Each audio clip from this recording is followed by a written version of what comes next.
Welcome, everybody, to the JJ and Pug Show. This is March 5th, 2025. It's part one of the podcast. March. Dude, it is March. This is my anniversary month, dude. 15 days from now. Man. It's crazy. It is. So, on Monday, my son was 5 weeks old. One more week, baby. How much? That's right. You know what I mean? Yes, I do. 1 more week. The infamous 6 week mark. Yes.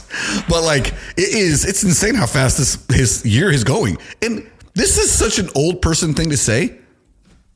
Why is it that time goes by faster when you're old? I don't know. And especially when you have a newborn, like all of a sudden, because you're wrapped up so much in just dealing with your family. Like you don't even leave the house. You live like a hobbit for a while, but you're all of a sudden it's like, oh, he's 3 months old today. Dude, like, what? I got to tell you, I am so glad that we have such an angel. I have such an angel mother-in-law that I do. I haven't gone grocery shopping, which that's the thing I do in the family. Yeah. I do the grocery shopping and I wash the dishes. That's how. Oh, dishes. Like the kids are old enough, bro. Start making them. What's easy is the fact that my kids are young enough to where I don't have a million dishes. So it's like I can put them all in the dishwasher each night and we're good. But dude, she had to do the grocery shopping for us for a little bit because I've gone to the store. Yeah. You know, it's just like it's funny. Like when I say this, it's going to sound super dramatic. Please know that I'm not being dramatic. I'm just trying to say it the best way I can. It's survival mode. No, but it is. It is. Especially when you've got older kids that are little beings that aren't also babies. Like they are chaotic all the time. And you've got to deal with that aspect. And then you have the little one who's sleeping, eating, or pooping. Really, you know what I'm saying? Like that's really what they do. And when he's crying and you can't figure out whether it's the sleep, the poop, or the food, you're like, what's wrong? Just leave him. I'm done. He's fed. He's got a dry diaper. He's good. So Shale's back to coaching volleyball, right? So last night she was at volleyball practice. And I told her after I got all the rest of the kids to sleep. Hasn't been 6 weeks. If you're good enough to coach. Dude. I'll let you tell her that. You're going to play volleyball, Shale? I think it's time. Well, she doesn't play. So allegedly. I mean, knowing her, I have a hard time believing she's able to stay on the sidelines. I watched her play spike ball with twins in her belly on the beach. And you saw me trying to tell her to stop. Yeah, I don't know. I think she's playing. Yeah, like I said, it's hard to believe that she's not. Yeah. Anyway, so I got the kids asleep. I got him fed, and I'm like, all right, I'm going to lay him down in the crib so I can take a shower. So I'm taking a crap, sitting on the toilet, and I started to hear him cry. He started to fidget. He's getting really, really, really fussy. He starts screaming. And in my mind, I'm like, there's literally nothing I can do right now. I am not going to stop sitting on the toilet. I'm not going to squeeze this back up in to go check him. No, I've got to release. So I didn't. And by the time I got out, I went over there. He was silent. He'd been silent for like 5 seconds. So I go in there. He's cried himself to sleep. I'm like, good. That's the way. Great parenting advice right there. Let them cry. It's okay. Especially at this age, when you've done everything, when you have fed them, you have changed their diaper, you've burped them. If they're crying, there literally is nothing else you can do. No. You pick them up. Eventually, they'll just stop crying, and when they want you don't come, they're just going to hang out, and they'll be fine. They'll be fine. Obviously, there's a caveat here. If it's a constant thing where they are constantly crying, there's a certain type of cry. It's different. There is a problem. If they're crying, not whining, whining, like they're just whining because they want to be picked up, or they're really okay, but they're just used to being swaddled. Right? Yeah. I think that's the word people use with infants. I need to swaddle my infant. Remember how you wrap them up in the blanket? Oh yeah, turn them into a burrito. Yeah, that's 100% what it is. We call him a little burrito. Yeah. And he's got these little taco pajamas. I wish they were burrito pajamas. It'd be so much better. Anyway, this is your song. Oh, yes. And, I looked at the lyrics because it's funny. Jason says, hey, this is my song. And guess what? It's clean. Yeah. I didn't even have to check the lyrics. I did it anyway. Because I know for me, when I say something's clean and I don't really hear what actually is being said, famously, this is what I remember. Oh, by the way, this is Tom McDonald, Fake Woke. And it actually is fire. It's preaching. I'm going to tell you this right now. There was, between the two of us, I'm a flaming liberal, right? Between the two of us, if you were to say that. You're definitely more left than I am, for sure. And I'm listening to this and I'm saying, I don't know what I'm disagree with. I don't know what I disagree with. You can't, because you're like, I think my brother sent this to me because he's a big fan of this Tom McDonald guy. He has some other good songs, and don't look at his picture because you will look at this guy and say, "What the crap?" I don't want to listen to him. Yeah, you're going to judge the book by the cover immediately. I did. Yeah, and but I was wrong. He spits some real truth in these. I mean, it's crazy. Yeah, and it's one of those songs that just, I don't know, just hits. It does. It's got, like I said, really what it is the fact that the lyrics are pointed. Like they are very, for sure. And it's not one of those rap songs that's hard to understand what they're saying because he doesn't speak so fast that you can't understand what he's saying. But Anyway, like I said, look up the lyrics if you want to get an idea of what it's all about. And he's not like screaming, screw you liberals. He's just saying what's going on in the country. It is 100%. And what the problem is, like, we're idolizing Cardi B. That is a problem. I mean, look at what we're doing. Remember when we talked about how they were trying to cancel the song Baby It's Cold Outside in Christmas time? Where it's like, listen, this song was written in the 40s. There's nothing that was written in the 40s that's controversial. I promise you that.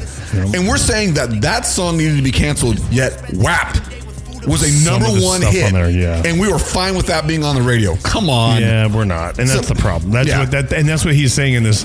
Everything is just so backwards right now. Like, listen, if you want to listen to Cardi B, I ain't stop you. Do your thing. Have fun. Yeah, whatever. Same thing. If you want to listen to Tom McDonald, you want to listen to Eminem, whatever. Oh, and the Eminem line he has in here? Amazing. Amazing. Told you, bro. I was just like, how's that feel, Marshall Mathers? I mean, for real, you got to look yourself in the mirror right now. Everybody loves your music. Yep. But let's not pretend like you are this holier than thou guy. Yeah. Anyway. And again, this is coming from the guy who I freaking hate Donald Trump. I hate him. But everything this guy's saying is pretty accurate, at least in my opinion. It's hard to say. Dude, okay, so like, let me ask you this, because you are more left than I am, and I don't dabble enough in politics to say, go Donald Trump, but I'm also like, I kind of like what I hear sometimes, because I'm just like, finally, someone, at least on the surface level, is putting the country first, right? I know that there's hidden agendas. We can argue that all day long. Yeah.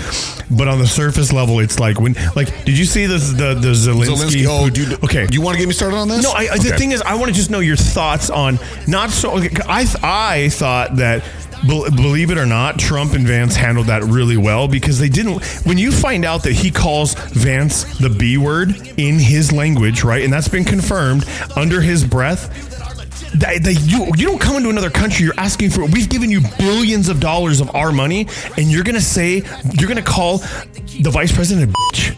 Like, really? Yeah. Like, that's just disrespect. And then, like, the whole, like, oh, he showed up. Yeah, sorry, I know you're going to have to bleep that out. That's okay, man. Yeah. But it's just like... I'm used to it. I watched that whole thing, and I'm like, dude, it's just... He sits there with his smug look on his face like we owe him the money. And we don't. Dude, that's our money. We've given you more money than we should have even... I don't even think we should be involved sometimes, but I know why we do. I understand that smaller countries need backing, and Russia's a problem. And, and you could say it's political chess, and there's the argument that Trump's just more for Russia. And maybe he's not, right? I read a whole thing, and I should send it to you just to see your take on it, because it's a breakdown of the conversation. But he talks about how, like, Trump is not pro-Russia. He's just pro-not war right now. He doesn't want World War III. And sometimes you have the devil you knows, but the devil you don't. And it just breaks down, like, maybe he's playing political chess that we on the surface may not understand, but he's trying to prevent World War III, I hope, right? That's the hope of it. And that's what he said. Right, and that's what until World War III happens, like, he's doing what he can, right? Until we prove him wrong, or until somebody proves him wrong. But what was your take on that whole exchange? So a couple of the points you want to make, I wanted to point out, but I start at the end there just because that's what I remembered last. When we say he's trying to prevent World War III, okay, he is fully on board with destroying Gaza and all the Palestinians in it. He backs Israel to the nth degree. And I don't think in my lifetime I've ever witnessed a greater example of what a genocide looks like than what Israel did to Gaza. I'm not saying I'm anti-Israel. That's not what I'm saying. Yeah. Don't tell me an anti-Semite. That's what I'm not. What I am. But it is mind-boggling to me that the Jewish people, the victims of the Holocaust, had no problem at all decimating Gaza, absolutely destroying it. There's nothing left. What does Trump say? We are going to take Gaza, and we are going to fix it, and it is going to be ours. Right. That doesn't sound like a guy who's really about all anti-war. That's about a guy who literally just saying, what's in it for us? That's good for us. We're going to take it. This is also the same guy that came in and said, how about Canada be the 51st state? I think that was really more tongue-in-cheek. I don't think he meant that. He's serious about Greenland, and he's serious about Panama Canal. And is he serious about the Gulf of America? Because I love it. Yeah. You know what? But honestly, he's got a real point on that. Yeah. I don't really care. That's one of those things where, like, listen... We can all, like, that's fine. Call it what you want. I really don't care about that one. It doesn't change anything. It doesn't change anything other than the pride of the guy that said it. Yeah. Okay, so that is where I look and say, we can say all we want that this guy's about ending a war. What he really is about what is best for him. That's truly what I believe. And here's a couple of reasons why. What's best for him is having a good relationship with Vladimir Putin, who he loves. And he's been on record as liking this guy for a long time. Long before he became the president or even running in 2016, a candidate for president. So I look at that and say, that's really about him trying to get what he can for his guy. And some people out there will say he owes more than money to Putin. I don't know about that. I'm not going to go down that road. On what context though? Like, what do you mean? Like favors, business stuff, or like? Yes. Okay. All right. And we don't have to go down. I'm not going to go down the road. So anyway, all I'm saying is that is out there. That's floating in the atmosphere. The truth is, he is very much a pro-Putin guy. Look at how he talks about him. And this is about a guy who I gave you the whole rundown of what he has done. So do you think a lot of that could be... Don't call it 3D chess. It's not. No, but what if it's like just... You have to play to like you can't go on... You could not go on TV right now and smash Putin, especially for Donald Trump, and think that Putin's just going to sit back and do nothing, right? But that's my point, Jason. He is sucking up to the guy because he's afraid of him. I don't think he's afraid of him. No, he has to be. No. Okay, if he wasn't, he wouldn't treat him the way he does. He would literally go in there and say that I am the big man here. This is my world. Because Putin's crazy enough to stick to shoot the nuclear war. Like he is. Nobody is. I don't know, dude. If you were going to put two people on it, he's one of them. No. The one is the guy that sits in North Korea. Yeah, but and Putin would be the other. I don't think Putin is. I don't know, As bro. much as I think Putin is a psychopath, he's not that psycho. Dude, he wants the Soviet Union back so bad. I know. I literally laid that case out last week. I am with you. Your point was well taken. So I get it. I firmly believe that he does. He wants it back. But I don't think anybody is really that nuts, because the minute you hit send on that nuclear war, the world comes to an end, because everybody else is going to do the same thing. And that's why I don't. And if you were to look at how many close calls we had in the Cold War of nuclear war, and the amount of people that just said, "I can't do it," like it was not a one-time thing. There were multiple instances in which we were like seconds away from somebody hitting send on that nuke because they had a malfunction with the radar. And even with that malfunction on the radar, they saw it coming and said, "I can't do it," and they didn't do it. And because they didn't do it, no war was started and no nukes were sent because the radar was a malfunction. But anyway, the point is, I don't think he is. I don't think he's that crazy. But what he should be is to say that we owe you. I mean, we own you. We are the biggest superpower. We are the world imminent power. And going back to the Zelenskyy thing, maybe he did come in with the wrong attitude. I had seen reports that he met with like 20 Democrats before going in. So he may have been given some really poor advice as to how to enter the White House and how to talk about it. The way that J.D. Vance and Donald Trump came at him, they are coming at it from a position of kids. Like they are bullies. Specifically Trump, and the way Vance came in as a total lapdog. You respect the president. Listen, I get it. He should respect the president because he is coming in with his, literal country's existence in the balance. But also take into consideration this. The Ukraine wouldn't be in this position if it weren't for the United States, both positively and negatively. Negative side, if we had never convinced Ukraine to give back the nuclear weapons to Russia at the fall of the Soviet Union, nobody's attacking Ukraine. It's not happening. But they listened to us, the United States, in the 90s, and they did so. And since they've done that, they have been in constant turmoil. The other problem is we are always interfering in other national elections and crap, and one of which was at the end of I can't remember the Zukov, I think is his name, the previous president before Zelenskyy. We got in there and made things really, really, really dirty. And we kind of jostled the country because Ukraine is famously corrupt. Okay? Some of that's because they have such a destabilized nation and trying to come out of the Soviet Union. Now we're trying to establish our own democracy, or whatever they want to call it. Famously corrupt. Also, because the Soviet Union was famously corrupt, a lot of those people that took over power in Ukraine were former Soviet Union. Right. Okay. Third, if they had come to the table in 2022 when Russia first started the initial special military action, the option that they had on the table for peace was super good considering the situation Ukraine was in. And the United States and the UK came in and said, "Don't you dare, you fight." Ukraine wouldn't be in any of this mess if it weren't for us, both positive and negatively. We kept giving them weapons. They kept using them, but we gave them weapons with limitations. You can't use them for this and for this. Anytime that you put limitations on the way you're going to fight a war, guess what's going to happen? That war is not going to. Yeah, it's not going to work. Yeah. Look, check out Vietnam. The way that we fought in Vietnam, we constantly put handcuffs on our. And I'm not saying that that's all negative. Like, yeah, we shouldn't go and kill women and children, even though we did. But at the same time, like, listen, if you're going to fight the Viet Cong and do it. Go into North Korea. In North Vietnam. Fight them. Don't constantly say these are the rules of engagement. We can't fully embrace the war. We can't fully attack. Like, that's what we did to Ukraine when it came to Russia. You're not allowed to go into Russian territory and fight. Why? They came into Ukrainian territory.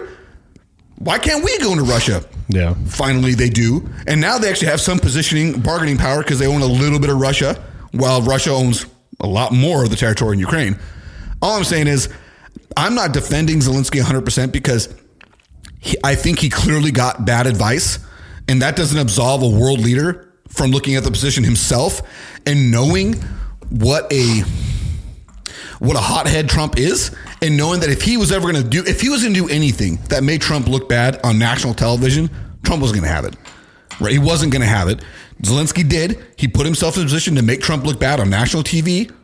And he had his lapdog right there. He had his pit bull, JD Vance, ready to pounce. It was brutal. So my whole thing is, the whole thing was terrible, but I thought it was disgusting because we kept talking down to this guy who's literally been fighting for his country's existence for 3 years. Yeah, but when he comes in and says he threatens the U.S. is what he does, right? He does it indirectly. How did he threaten? He threatens and says that we're going to feed the oceans that separate us are not going to protect us from feeling the pain of the war. Yeah, it's because of Russia. But still, that's not because of them. You're still threatening the U.S. in a sense like that, right? Like, you got to take it. So, like, you absolutely can take it that way. I don't think you're not going to tell me that we're going to feel it. You're telling me we're going to feel it. Like, I just think.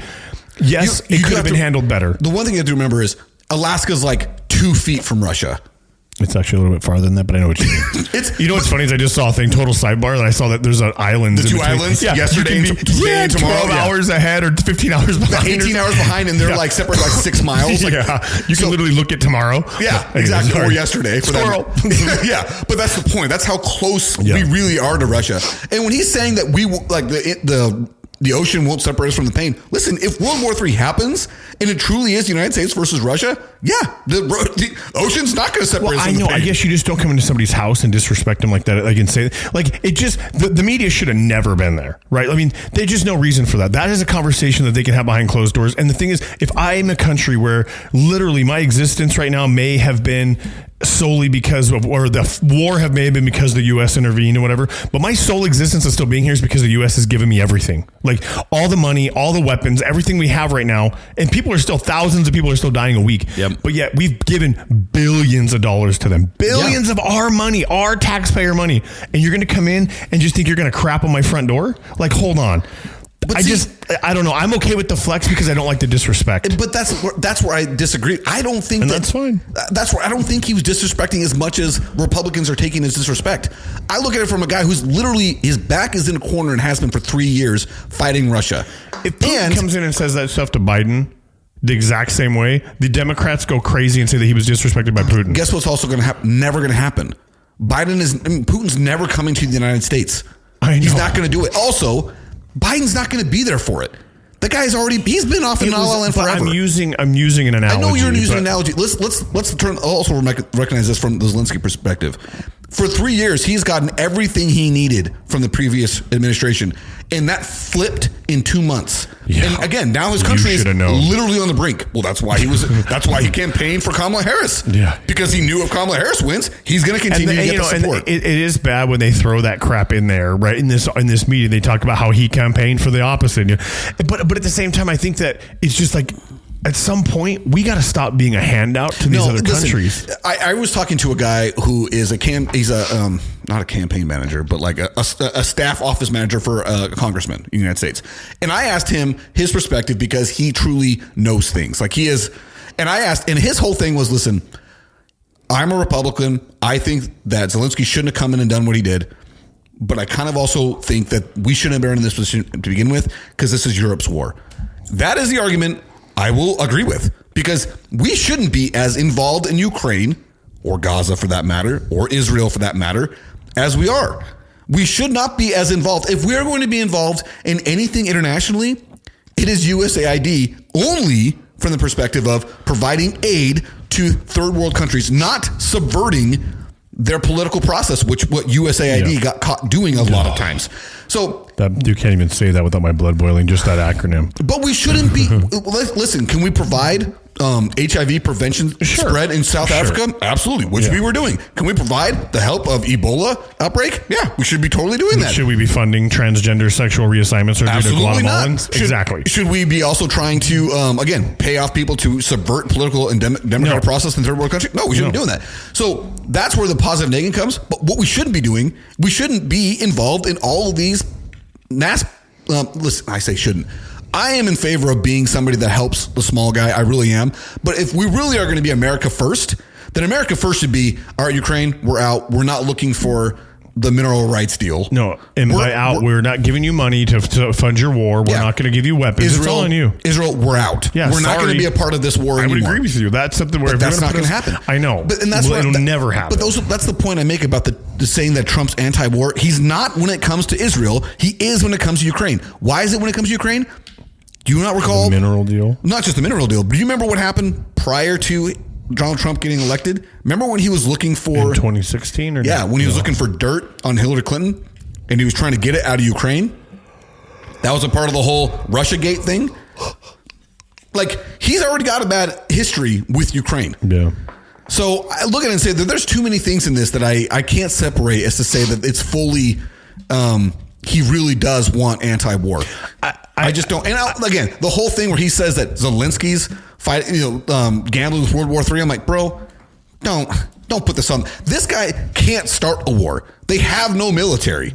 If we pull funding, war's over. We should pull funding. It drives me crazy. Yeah. I know why we don't. I don't. Well, I'm not going to say I understand why. I know why. It's just because that country will fall. Like it'll just be gone. Russia will own it. Yeah. It'll now become just Russia. The state, the country line will just go a little lower. Yep. That's all it is. That's what will happen. And that's the reason why we're involved. And that's the reason why I supported being involved. But there's so many parts of it that are icky because we were so involved. And again, listen, I say this is Europe's war. The European Union should be the ones that are 100% backing Ukraine. They should be. It shouldn't be United States, even though we've been the world's backer since World War II. That's all we do. Yeah, but swoop in and fix everybody else's problem. But the problem is we're really bad at it.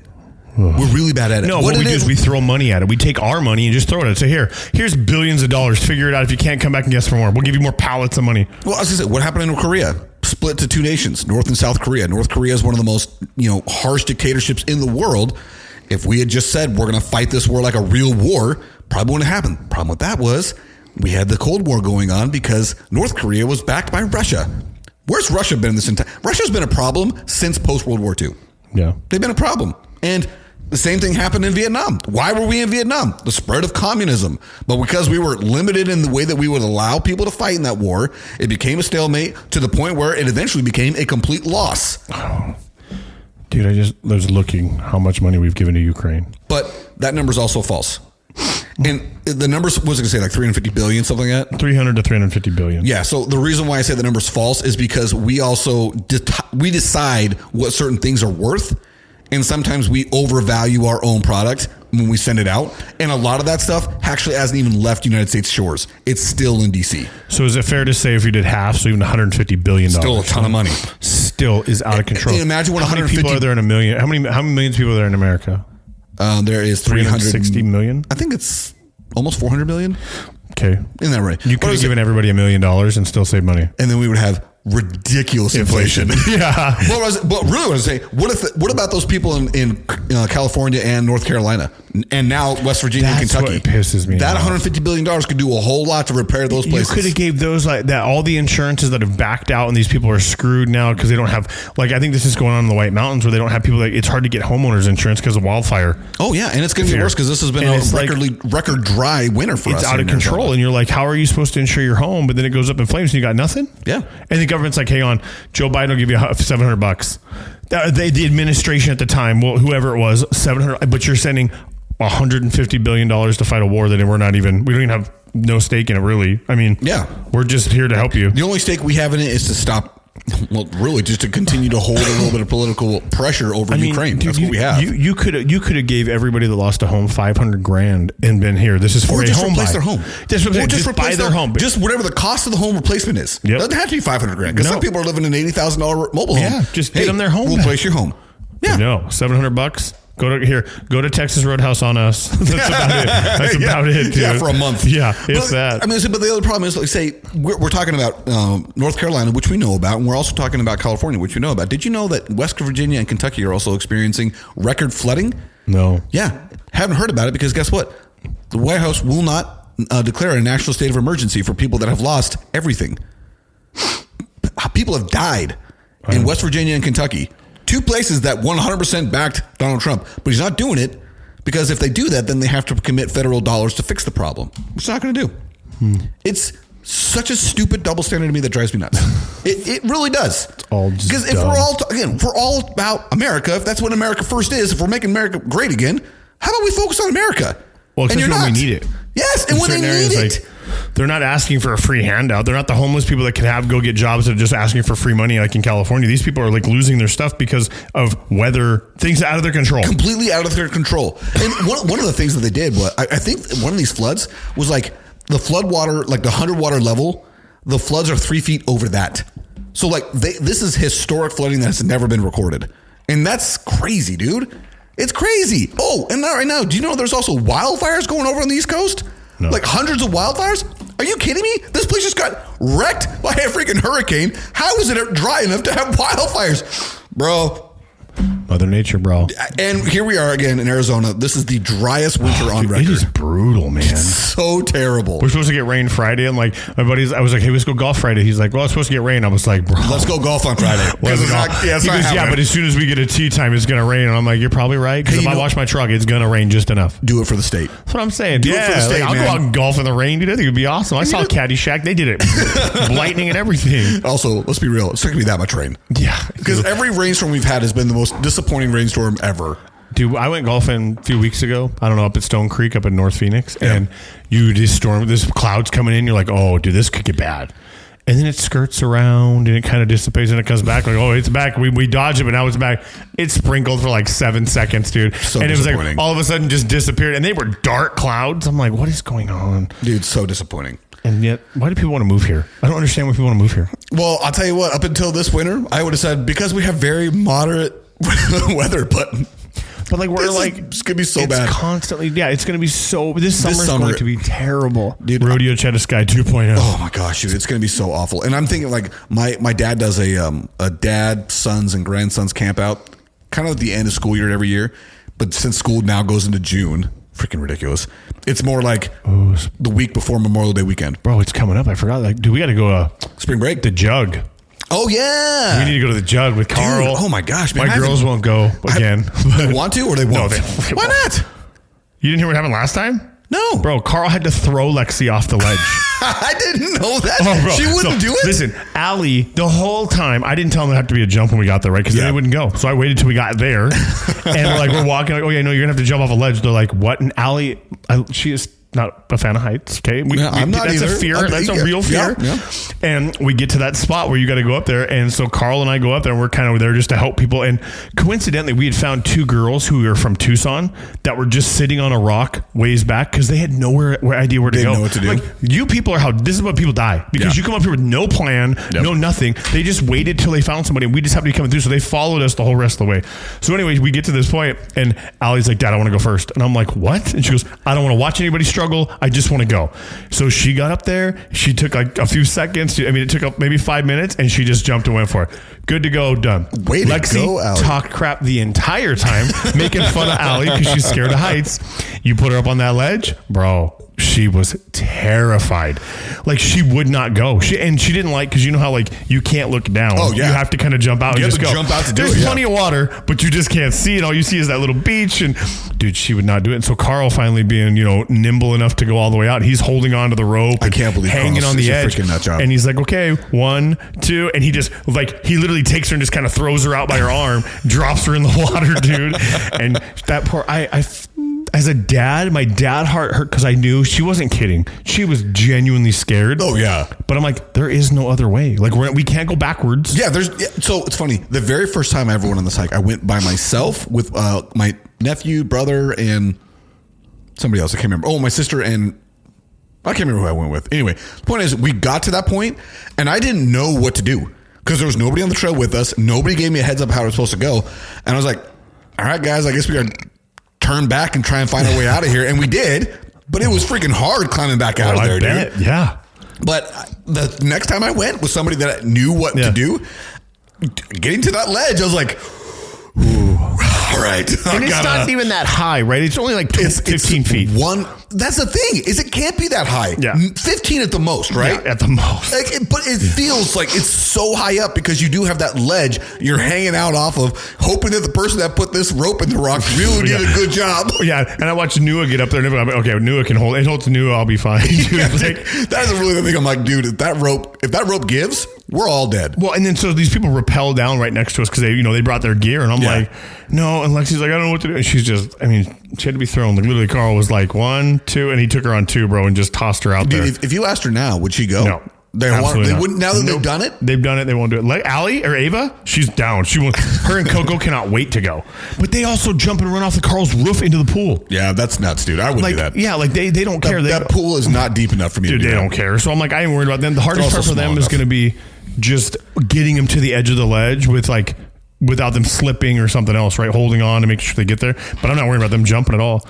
But Carl and I bought these portable breath tanks that are like 10 minutes max. Oh. So we're going to bring them with us because we want to dive right there because I lost a necklace piece down there. So much crap that's got to be lost down there. And it's just piled up and it's deep enough where you can't just swim down and find it and come back up. Almost every time I've gone, I've lost a pair of sunglasses. Nope. They always fall off my head when I do that jump. It's sometimes I've been able to catch them. Most of the time I can't catch them. Yep. They're gone. No. And then walking out with a freaking sun. We got to go do that, dude. We got to. Dude, that was fun. That was actually not bad. I thought we'd get like soggy shoes and the walk up, but it was hot enough because we went and it was Memorial Day weekend we went. Yeah. It was like the last weekend you can really go. Because in the water, but dude, I don't know if we're going to have any water for it. I know. It's a good point. I was just thinking about that because usually you do want to do it with their snow runoff, but we haven't had anything. We had nothing. It's just terrible. I know one time I went in April. It's usually when I would go is in April when the water is cold. Yeah. Super cold, but outside it's a little warm. And then one time I went in June where there was no runoff anymore. The water was just stagnant. Dude, I was slipping and falling on the rocks like crazy because it was just covered in moss. Because there was no flowing water. It was just standing water. It was awful. Don't do that. I don't know. I don't know how to find out whether it's got running water or not, but don't do it. So I'm 2.5 days into this program you got me on. Yes. And my legs bounce right now because, dude, I got to pee again. I got to pee all the time. I'm on, I don't know, this has got to be like pee break number 7 to me today. Yeah, and it's not going to get any better. But hey, one thing as I will say, right now, I'm thirsty. Like I want to drink right now because even though I got to pee, but I'm sticking to it, dude, a gallon and a half of water a day. It's not as hard as it sounds. It's just, you got to, as long as you drink often, just kind of sipping on some water and you have I bought a jug that had it was a gallon and it had times of the day when I first started. So every 2 hours, there was like a new mark. Yeah. And you just try to get there, you start at 7 a.m, by, at 9 o'clock at night, you're no problem, you're done or whatever. But now, dude, I'll look at that gallon. I'm like, oh, dude, it's 5 p.m. and I haven't really drank it. I will clean a gallon of water by 9. Yeah. Like no problem. Yeah. And you're up all night. Yeah. I had to pee, but. So I got 2 of these and they're half gallons. Mm-hmm. So I get one done before lunch, come in, fill it back up, switch the cap to the next one, which is this one. And I have this one done before dinner. And then it's like, okay, got to get this next one in. Whatever you do after that. And you're drinking, other stuff throughout the day. Which I haven't been counting. I get 3 of these and anything else is just like on top of. Your body's going to feel so much better, dude. It's I'm telling you, your skin is going to be better. Like hydration's so key, especially in this dry state that we live in. So dry. I'll say this, I'm already down like 3 pounds. I'm telling you, but it'll be water, right? So you got to understand it's fluctuates. That's why weighing yourself every day is gonna. I know you like to do it. I do like to do it. But when you're weighing on Friday, maybe less or more, and you're gonna be mad because you're like, how does it work? That's why I just stay away from it, bro. See, that doesn't discourage me like you think it would, because I do weigh every day. Yeah, because I do weigh, and I've been doing it for a long time. You understand? Yeah, and it doesn't discourage me when I see a day going up, because it's just like, okay. Next day will be less. Yeah. Like it's not going to be. It doesn't. Because water intake, especially some days, you'll retain a little bit more water, or you wouldn't have enough salt, so that you're holding on a little bit more water, something like that, right? But it fluctuates. That's why they tell you after you pee, and just make sure you get that one. I do it once a week, even now. Which I was up. I don't know. I was I think I was up 4 pounds in 2 weeks. And I was kind of pissed last week, and then I weighed myself on Friday, and I dropped almost 6 pounds. I was like, this is great. I'm having a cheat meal for sure. So, by the way, are you officially doing another show this year? Are you officially going to do here's my problem. I need shoulder surgery. Okay, there's no ifs, ands, or buts about it. The problem I'm having is I have a really big, busy summer. I possibly could be going to Alaska for a wedding that I had. Some of my awesome. My mom's best friends got a bunch of kids, and they're like cousins to me. We call them, they're family. Yeah, I know what you mean. They're one of them's getting married in Homer, Alaska. And dude, I have watched many specials that are in Homer, Alaska. It's 4.5 hours from Anchorage and driving through the grizzly infested forest, right? But it's like they asked me to be an officiant for it to marry them. You got to do it. And I'm like, of course I got to figure out how to get there. But I'm like, I don't want to pack all my kids there. It's just expensive. You got to do it. So I know. I know that's the thing. You got to take them all because it's Alaska, man. How many times are you going to make your way up there? But so that's my problem is if I do a show, I can't, or if I do surgery in April, my extra overtime opportunities go into the tank because I can't work extra overtime if I have a shoulder messed up. So that puts a damper on that. But if I do a show, I don't want to be in a show prep trying to travel to Alaska for 4 or 5 days when dude, I've traveled to California for a weekend in a show prep and it is tough with a bag of food or an ice chest. Yeah. Flying somewhere like that.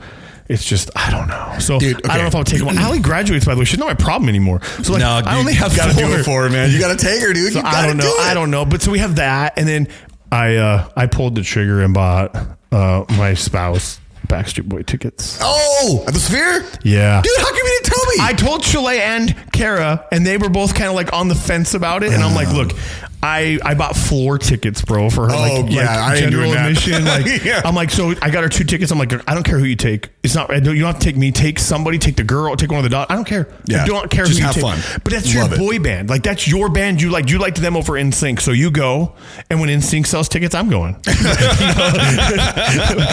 But I'm like, so she's got that coming up after. That's not even 2 weeks after we come back from, if we go to Alaska or whoever goes to Alaska. I almost think I was just doing a guy. My brother's going with his fiance, but I'm like, I almost want to go by myself. You gotta take your family to Alaska.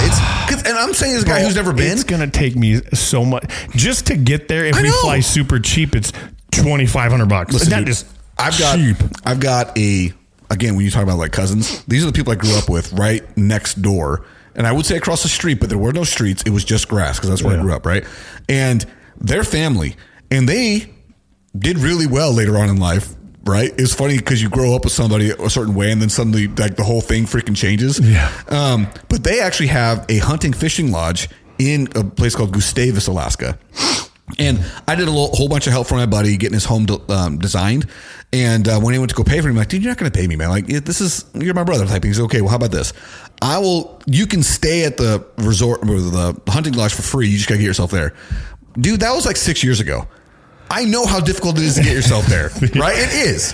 But at the same time, it's like, dude, if you're going, because I don't have something that says I have to go at this date. Like, if you're dude, you gotta take them, man. I know. It's Alaska. Like, how many times are they gonna have a chance to go? Unless you're taking like a cheap cruise. But they're not my problem, you know. Dude, but they are. Like, Allie's out, bro. I love how you talk such a big game. I know you're not gonna do that to him. Dude. You're not gonna throw her to the street. Well, it's either I go, the two of us go, or all of us go. Like, I know there's not going to be like only 3 of us going. Yeah. So it's just a matter of trying to figure out what works. Like I said, there's part of me is like, I just want to go by myself because it's easy. Like I don't have to take care of anybody.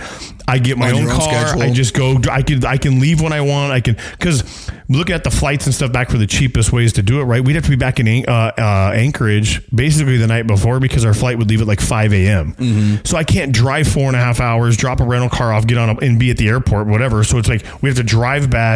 And I don't mind doing all that stuff by myself, but when you've got a car full of people that are, no, let's just be honest, a car full of women, right? That's all I live with. I'm like, oh, dude, I don't want to hear about it. Like, so there's some peace in like traveling alone. No, listen, I get it. I've done it a couple times by myself, gone back to funerals in Arkansas and Tennessee, things like that, where it's just me, and it's easier. It is. So much easier. Do what I want, when I want, eat where I want it, like whatever. But like if I want to take a 20-minute poop in a gas station bathroom, no one's waiting for me. But the difference is, We're not talking about places that are like Alaska. Like, dude, but I'll also say this, like, if anything else, you gotta at least take Jana with you. Remember how awesome it was when you guys went to Seattle?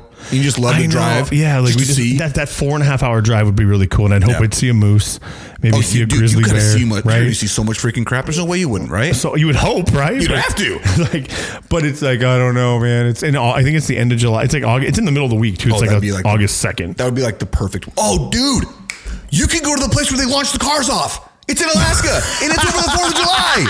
Dude, you can do it. You're fulfilling our freaking dream, dude. Watch them launch those cars off, dude.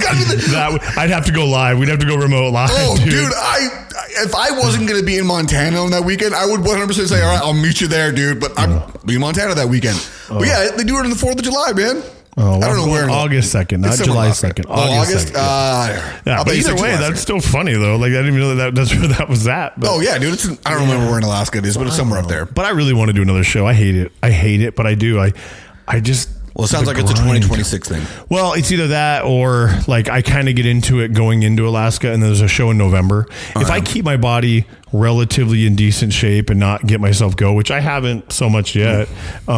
Maybe I can do a 3-month prep and be done in 12 weeks, but 12, 16 weeks, dude, it just sucks, bro. Fish and stuff sucks. I have no desire to do it. I'm doing what you tell me to do for 3 months, right? That's, I don't know if I could ever do anything. I couldn't do anything more strict than what you got me doing. Oh, it's way worse, yeah. I do not want to cut you. I don't know if you got anything else to say. No, I'm just thinking about all the crap I have. But that's why. So am I going to do a show? Probably not this year. Maybe next year. I don't know. But the shoulder surgery, as of right now, it's April 30th, which I got to cancel. I'm pretty sure I'm not going to be able to do that just because of the summer leading up. Because I got to save 10, 15 grand this summer just to do. That's what I'm saying. Like, I don't have a choice. Like, you can't just, and I'm not a credit card guy for nothing. Like, I mean, unless I have it where I can pay it off immediately. I'm not throwing that crap on a credit card and paying 7% interest for the rest of my life on it. So I'll just go figure out overtime and start stocking away cash. But it's either I do that so I think I'm going to push shoulder surgery to November and hopefully then take the holidays and stuff and just be at home or whatever. But I don't know. Dude, I've never had a surgery and I'm so freaking grateful for that. Yeah, shoulder surgeries. It's just because it's the right arm. It's like, but like I can't, like I don't sleep through the night because if I lay on my left side or my right side, I can't move and it hurts. And then you learn to do everything left-handed. Everything. Hey, you know what? That's a great place to say, don't breathe. Breed. You messed it up. You said don't breathe. You said breathe. I said breed. Don't breed. I said don't breathe. Breed. Yes, that's what I said. All right. Well, anyway, that. I gotta go pee.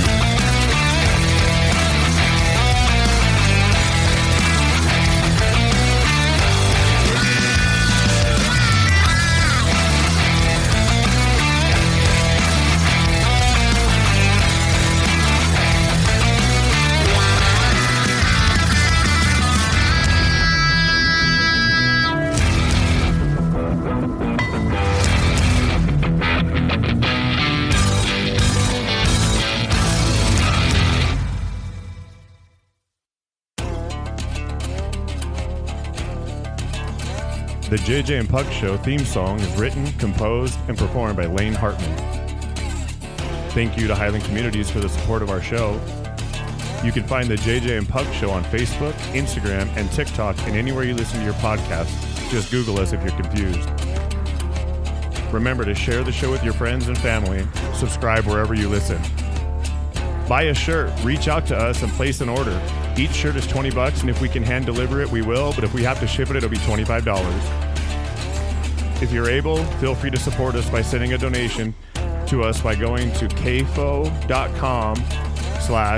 JJ and Pug Show. That's ko-fi.com/the JJ and Pug Show. And thanks again to all who listen. We really appreciate your support for our show, and we hope to continue to grow.